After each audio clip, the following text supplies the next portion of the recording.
मैं बनारस से आया हूँ और मैं यहाँ सबसे पहले आकाश भैया को बुलाना चाहता हूँ, क्योंकि मैं बनारस से आया हूँ और एक खास मैं उनके लिए गिफ्ट लेकर आया हूँ। तो मैं चाहता हूँ कि वो एक बार स्टेज पर आए और वो मुझसे गिफ्ट करें। आकाश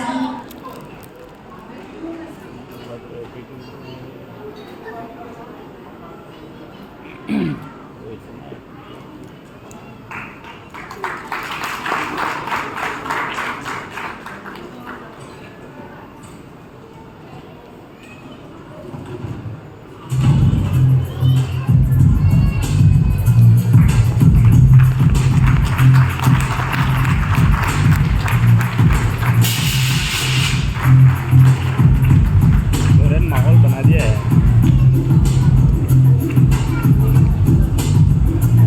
Amazing, mind-blowing, beautiful, pretty. Big round of applause for this beautiful creation. सब लोग एक बार जोरदार तालियां बजाइए इस प्यारे से प्यारे बच्चे के लिए। शुरू करते हैं। तो बहुत बहुत थैंक यू, आप लोगों ने इतना साथ दिया। बस ऐसे ही आप 4 मिनट से मुझे ध्यान से सुन लीजिए। तो मैं एक हास्य का कवि हूँ। तो मैं आपको आज एक बेरोजगारी, जो कि सूरत में लोग कहते हैं बहुत रोजगार है, पर मैं आपको बताता हूँ बेरोजगारों का क्या हाल है। तो एक कवि सम्मेलन में हम एक कवि की कविता मंच पर अपने नाम से पढ़ गए। एक कवि सम्मेलन में हम एक कवि की कविता मंच पर अपने नाम से पढ़ गए। असली कवि उखड़ गए, बोले आप हमारी रचना पढ़ रहे हैं। हमने कहा अच्छा तो ये आपकी है, तभी तो हम उखड़ रहे हैं। रचना में दम होता तो जम जाती। वे बोले तुमको शर्म नहीं आती। रचना में दम होता तो जम जाती। वे बोले तुमको शर्म नहीं आती। हमने कहा शर्म कैसी, आपने लिखी है जैसी पढ़ रहे हैं वैसी।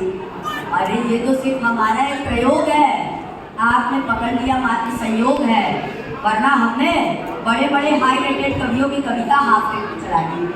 वरना हमने बड़े बड़े हाई रेटेड कवियों की कविता हाफ रेट में चला दी। आज तक पकड़ में नहीं आई, इसको कहते उस्तादी। हाँ कभी सूरदास, तुलसीदास, कबीर दास, जिसकी कहो उसको सुना दे। कहो तो भाई अशोक चतुर्वेदी की सुना के तालियां बजवा दे, क्योंकि हमारे साथ ताली बजाने वाले श्रोता भी किराए पर चलते हैं। क्योंकि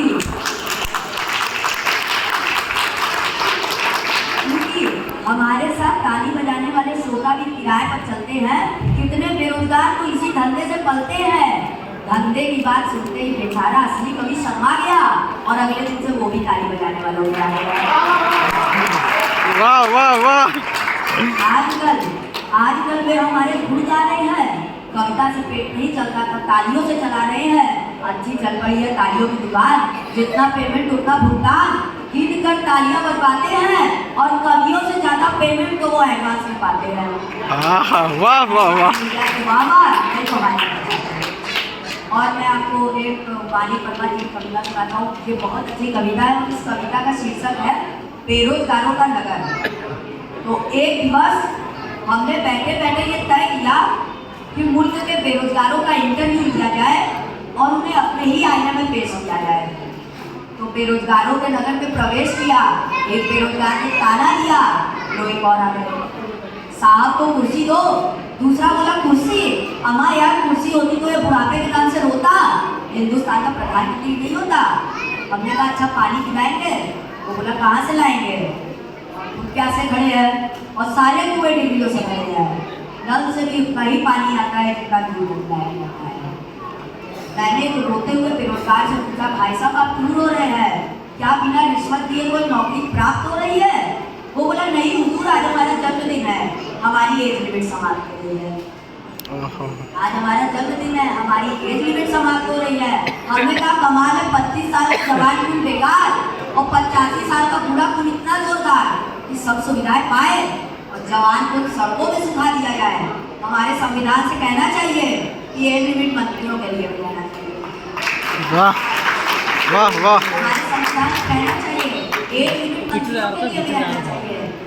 एक बेरोजगार बोला साहब हमारे नगर में क्रांति हो गई, आज कल्लू रोटी खा रहा है।